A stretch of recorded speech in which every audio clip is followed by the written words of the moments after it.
Sanju Verma, Prime Minister Modi in Bengal, when a bridge collapsed, said it's a man-made tragedy. The same logic applies here. At least at that time there was heavy rain. Here the circumstances were normal. There was nothing unnatural about the weather, and therefore the state government can't wash its hands off this tragedy.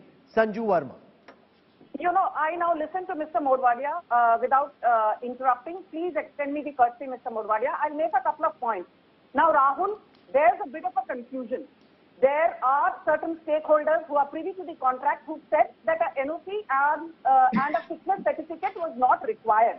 If indeed that is the case, then let's wait for the forensic audit team and the SIT to submit its report, which will be done in the next 48 hours.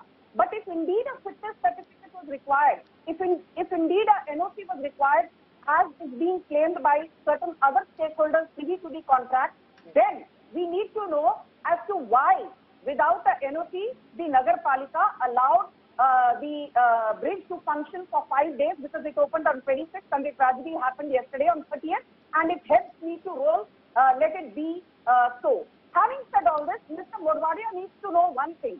When Prime Minister Morbi in 2016 said that the collapse of the Vivekananda flyover was an act of fraud and not of God, it is on the basis of one of the very big construction experts in India called Biranchi Acharya, and this is mentioned in an article by India Today as well. He said that the collapse was because of substandard material that was used. The collapse of Vivekananda flyover happened because despite giving a negative test, Mamata Banerjee's dispensation allowed the bridge to open and to commence operations to the larger public. So please don't compare apples with oranges and chalk and cheese. Whereas in this case, let's find out whether it's a case of sabotage, whether it's a case of negligence and oversight, or whether it's a case of the private sector entity trying to make extra commercial profit by preempting the entire maintenance process. Akshay Marathe, Sanju Verma makes an important point. This could be a case of sabotage. This could be a case of private greed. At this moment, the facts haven't been ascertained. An investigation has been initiated. The opposition, though, is using this as an opportunity to attack the government. That's a bit premature. I know there's an election. You're trying to score political points, but shouldn't you hold that back till the time the investigation establishes why the Morbi bridge came down?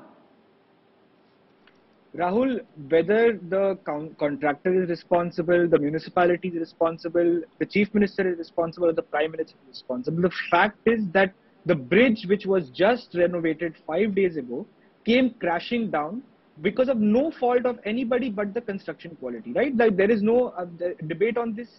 Now, when we come to the construction quality, we have to look at the fact that the construction and the renovation was conducted by a company that is known for making watches and clocks. So you have to ask these questions to the government who gave the contract. How did you give a contract to a company that has no experience in renovating a bridge of this kind, which is a 100-year-old bridge, mind you? It has to take a certain special expertise to be able to build and maintain something that is so old. But, they have to maintain the bridge. No experience. No, one second. Very often, even in Delhi and elsewhere, a flyover is maintained by a certain company. It doesn't mean that that's the company that's actually doing the construction of the flyover or the bridge. They're just responsible for maintaining it. You allowed both the other schools. Okay, go on, Akshay. Sanju, let him speak.